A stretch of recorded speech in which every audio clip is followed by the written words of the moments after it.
I came up with the idea of we're going to have a volunteer meeting. We're going to call a meeting in the Chrysler styling studio and ask for volunteers to come. So we did volunteers, but then Liddy and I were sitting there and wondering, is anyone going to show up? Over 200 did, and that's how we found the initial group. Niche vehicle team formation, boy, is that essential. You know, getting your team together and getting them to talk to each other. I remember when we went to Jeep Truck, and we were in basically an old warehouse in the back of the building. And that was kind of nice because you had to walk a mile to get there, so we didn't get bothered by a lot of people. And we were in this one big room. I wanted only one big room, no offices. And we put desks around, and everybody was facing the wall. And one day I came in, and Lydia said, "Do you notice what happened today?" And I said, "No." She said, "The last desk turned around." And we were all, yeah, it was good. We would ring the bell, and then once in a while, to get attention, I had a practice hand grenade, and I'd roll the grenade down, and everybody knew something was wrong. By the way, I've given that grenade to the chief of police. 2 blocks from the police station, and I had to disarm it in front of him, you know, so, but I don't have the grenade anymore.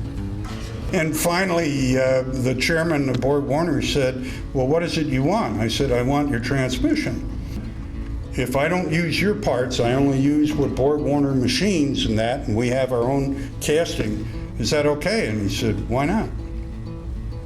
So that's how we got the transmission, and then John Donato did a good job of finding the guys that knew about racing, and because we needed a transmission to take the torque. We loved that engine. We called it the BFM, big frickin' motor. And Winkles and Zemus in Cell 13, if you remember Highland Park, we did a lot of running around with it. Anyway, you now know if you were missing things when you were at Chrysler, who stole them? We're at styling, and we're trying to keep all the investment down, and they're doing a side marker lamp. And styling's got the side marker lamp, and we took a look at it, and I don't remember who said, but they said, you know, that had cost about $125,000 to tool for $2,000 or $3,000 a year. And Mike looks at it and says, "Hell, I think I've seen something like that at Murray's Automotive." And he goes home that night, comes back the next day, brings one in. It cost $2.10 or some damn thing, and sticks it in the clay, and Neil Walling walks by and says, "I like that change." Because Don Jankowski, the first thing when I got Don, he said, "Okay, Sjoberg, you got to stop driving a K car. You need a maxi van."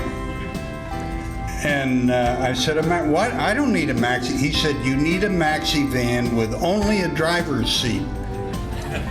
And I said, "What do I need that for?" He said, "Because I will drive it, and with gold balls on the windshield, I go through security without ever being checked."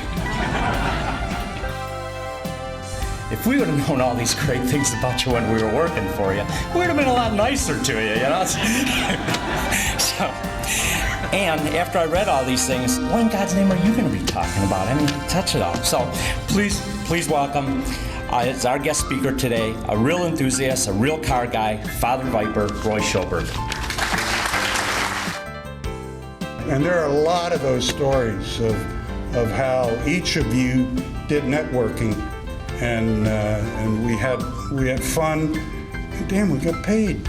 So if you were missing stuff, it all ended up over at Jeep Truck in the Viper Team Center. And that's how we got our drills, and I mean, we had all kinds of tools.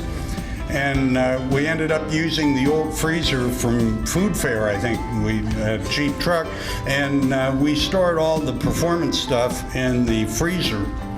And nobody ever went back there. In fact, I think the first time Ray Schilling opened the freezer, there was a Metropolitan and a World War II Jeep in the freezer. So we gave that, I think they're over at the museum now. But that's how we got a lot of stuff. Best American example, I think, really was the Viper. The guys loved the cars. The suppliers we got loved it.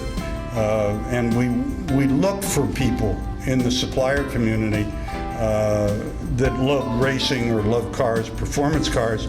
I remember went to Johnson Controls. Well, no, it wasn't Johnson Controls then. I've done it against you. But it was Prince out in Holland. And I went out and they said, well, we've got your team selected for the interior. And I think they were going to work with Helen Koss. And I said, not interested in those people. And I said, may I walk around your facility? So I did. Saw a race helmet. I want that guy. Went around, saw motorcycle racing pictures. I want that person. And so we got 3 people that were really into performance, and they understood when we talk about it, they understood what they had to do. I think the big thing we did with Viper was we created a love affair. The customers, I have more fun going around every time we go to Arizona or California or Florida or wherever, talking to the Viper clubs. And these are people that just love their vehicle. I've never had a customer come up and say, you know, you built a piece of something. And on top of that, they bring their Dodge trucks. They bring, you know, they love Chrysler. And in fact, while we were in production, I think we made more money on the knick-knack store than we made on the car, because everybody came out. Typically, they'd spend a couple $100, and that's the area there. You know, displaying, celebrating success, and signing various parts. We also continue the celebration. That's the team. We get together in November in the Moose Preserve and tell lies and show videos. If they know you care, then they'll do something.